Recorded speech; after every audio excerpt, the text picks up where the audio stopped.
and welcome. This is Mikhail or Michael speaking. Good morning, this is African Russian. Today we're going to be reacting to another video from Free Russian channel. Let's go. And as always, I want to express my gratitude to those who decided to support me financially, be it through PayPal, Patreon, or Super Thanks.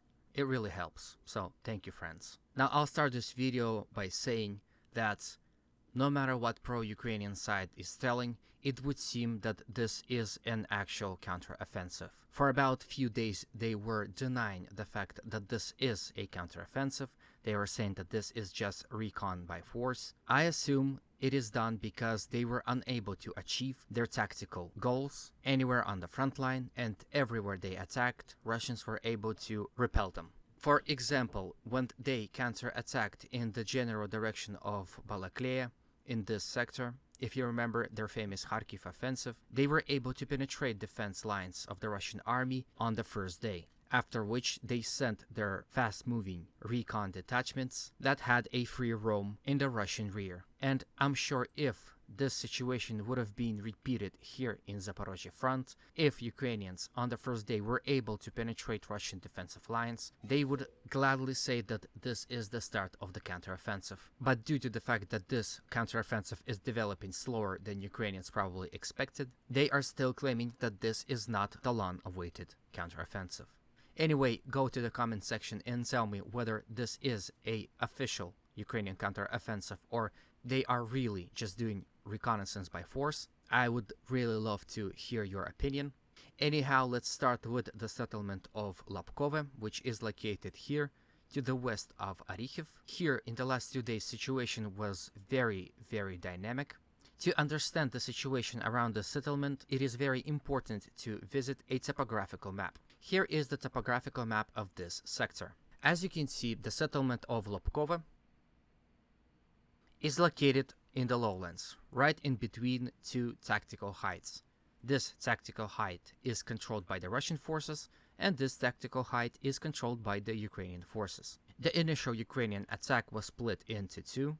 They were attacking straight on and across this lowlands in the direction of Russian positions on the heights. They had initial success here on the heights, but then were counter-attacked and driven back. On the second day, they did not attack Lapkova directly, but it would seem that they attacked once again across the field, and as some reports suggests, were able to capture some of the tactical heights. However, at this point in time, it is being reported that not only Russians are controlling all those tactical heights, but also counter-attacked Ukrainians in Lapkova and forced them to retreat.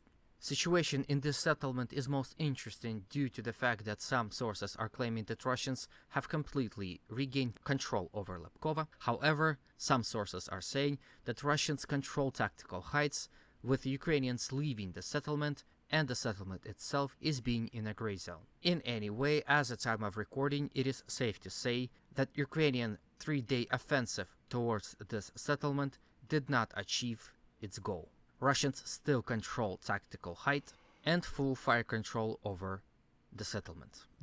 I like being outside. I like doing stuff that other people just can't do. Then we shall visit Orikhiv front. A few hours ago, at the time of recording, there were reports of heavy artillery fire here in this sector in between Orikhiv and Ukrainians have started massive offensive here. As a result of that, they were able to successfully advance across these fields and push Russians back towards settlement of Rabotina. This overall sector is being their primary goal in this attack. If we zoom in a little, we can see that there is a tactically important road that leads from Novodanilovka towards Rabotina, which Ukrainians are using to their advantage. So at this point in time, this is the hottest spot on the map. This is where the most active Ukrainian offensive operation is happening. As of right now, those offensive operations still continues, and Ukrainians are slowly but surely moving towards Rabotina.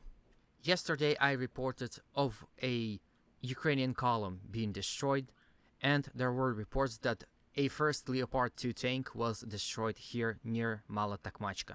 I was hesitant to say that it was true, but it is now obvious that the report was truthful, and I have a video as a proof of that.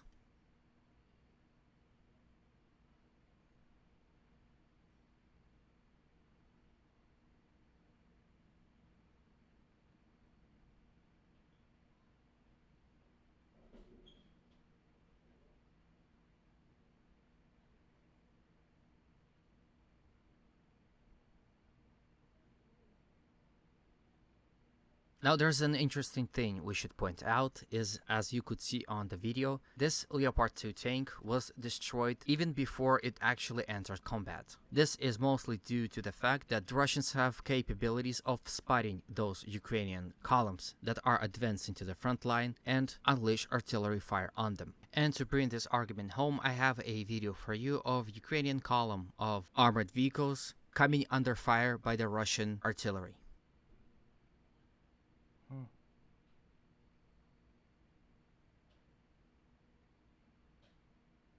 Ooh.